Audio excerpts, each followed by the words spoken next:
Hey everybody, it's Chugga Conroy. Welcome back to more Okamiden. In the last episode, we brought life back to Kamiki Village and Hana Valley. And in this episode, it seems we got this guy right here.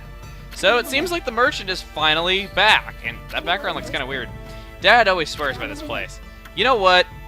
If Susano shops there, I want to shop there too. You know what? Susano should just do the commercials for every store ever in history. Now, in the merchant's place, they've actually changed a bit from Okami. They're a bit more interactive here. First off, go here, and we'll go ahead and see what he's got, okay? Now, I personally don't use the merchant that much. You can buy Holy Bones if you want. As you can see, we already have 3 just from regular means of finding them in chests. Spirit Ink, we have a few. Exorcism, that'll hurt imps. And not just imps, though, but enemies in general. It's kind of like your exorcism slips. I don't really use them much, but you know what? I will buy one just because money is plentiful in Okamiden, and I would like to demonstrate it really quick. Even though you can find them in item boxes, this is just kind of a convenient place for me to get one to show you, but I don't really recommend buying it. And then there's this guy. This guy, Jin, is a transporter. He will take anyone to Yakushi Village anytime you want. So, should you want to go to Yakushi Village because there's a quest there, or because there's something you need to do that near there, this guy will instantly transport you there. We don't really have a reason to go there right now, but we may soon. Hint, hint. But yeah. So, we could leave the village, or we could try to get some praise by blooming all the trees here in Kamiki, which I'm going to do really quick. Alright, really quick though, over here, we want to go talk to Mrs. Orange. She says that she wants to hang up some laundry. Dearest me, the wind blew away my clothes drying pole. Now what am I to do? So, she has yet another problem that she had in Okami. We just draw in a pole. That was a very shoddy pole. But apparently the game still thought it was good enough, so that's all that matters to me. You guys can be like, you suck at drawing all you want. I don't care. The game thought it was good enough. That's good enough for me. Okay, in all seriousness, criticize my drawing all you want. It's fine. I don't really hate people that do that. Oh, goodness gracious me. Who put this new pole here? Exclamation mark? I guess I should count my lucky stars. It's a gift from the gods. I wish our gods gave us poles. Okay, I'm just kidding. I wonder when the sun is going to come out. So, yep, completely reused from Okami. Now, that's actually something that I'd like to bring up while we're going around blooming trees, is the fact that, in case you haven't noticed, there's a lot of stuff reused from Okami and Okamiden. And honestly, that's not such a bad thing. I mean, Okami's a great game. I mean, got Game of the Year nominations when it was released, and IGN, say what you will about them, but they gave it Game of the Year over Twilight Princess the year that it was released. That says a lot, even if you don't necessarily agree with the site normally. But, you're gonna... I know that you probably are just like, well, you know, all this stuff from Okami's nice, but, like, you know, where's the new stuff? We're actually going to be getting into that rather soon. So, we had Cave of Nagi, which is pretty much exactly like it was in Okami as the first dungeon. We had Hana Valley as the second dungeon, which is half like it is in Okami and half original. We're going to be visiting more areas from Okami, but the dungeons themselves are going to be unique in new areas from here on out. Don't worry, we are going to be having more unique stuff. It's just that I guess they start you off here mostly on stuff from Okami. And I guess when we're blowing the trees, I do have a theory about that. I don't know this for a fact, but I do have a theory that during Okamiden's development, that the people that were in charge of, or rather, okay, the people that had the ability to decide if Okami should get a sequel or not saw the fan demand for it, because keep in mind this was in the days that Capcom actually listened to its fans, as long gone those days are now. And I think that the reasoning was... I think that what they wanted was, they were trying to make it on a platform that was cheap to develop for, because Okami was an extremely high-budget game, and they lost a lot of money on it, which is why they were reluctant to make a sequel. And I think they decided to just see, okay, what platform is cheap to develop for? They looked at the DS, they saw low development costs, they saw that it was, you know, pretty much everyone and their dog bloody owns one, and they were just like, okay, dev team, small dev team, recreate the first few hours of Okami on a DS, and we'll give you a few weeks to do it, show us what you come out with. And my guess is they liked what they saw, hence the decision to make this on the DS, and why there's so many reused locations from the early parts of Okami. I don't know that for a fact, but it's a theory of mine.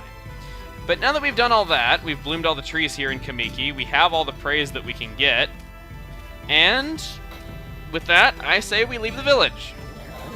That hole in the sky is gone. Time to celebrate with a drink. Just don't drink too much. You know how you get... Oh, Cooney, you cheated us out of getting to see that. Right here in Mr. Orange's house, there's actually a stray bead. We already have this collectible, so that's why I didn't really get it right away. Alright, so, time to exit the village.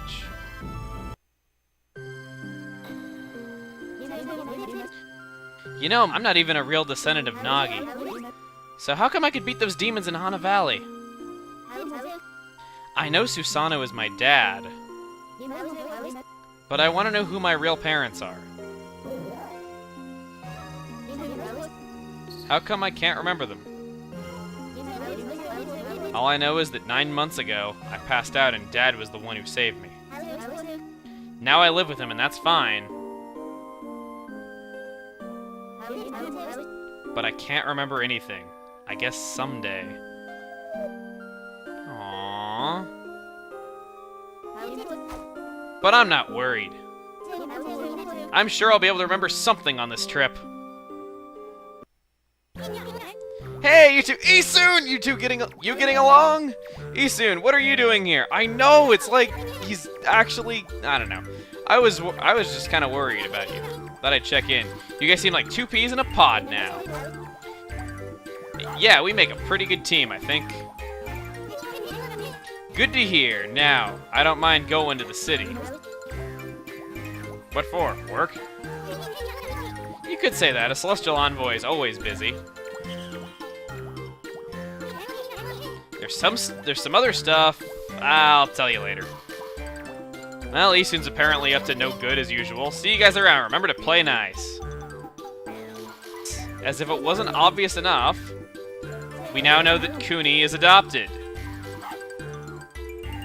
It seemed pretty obvious to me on my first playthrough that he wasn't Susanoo's biological son if he could walk and talk, but everybody in the comments is just like, oh, it's a plot hole, he can walk and talk even though it's only been 9 months. Why didn't they think of that? Oh my god, what was up with the writers? Like, what was their decision with that? Oh my god, that's such a plot hole.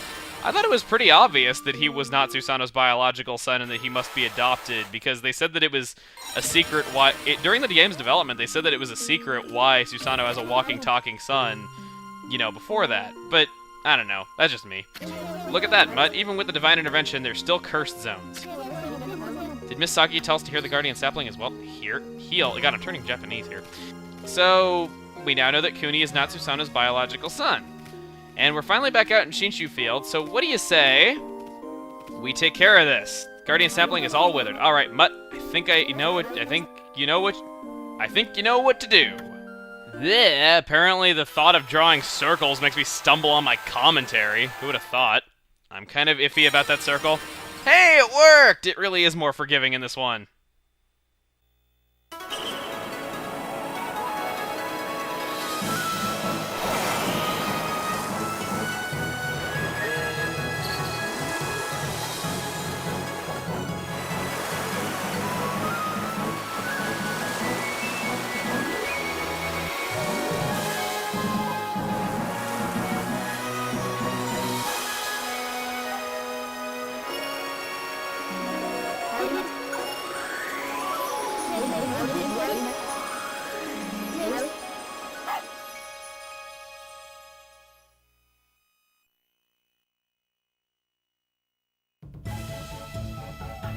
Oh my god, it's so beautiful. SOS. Yeah, that's how Shinshu Field should look.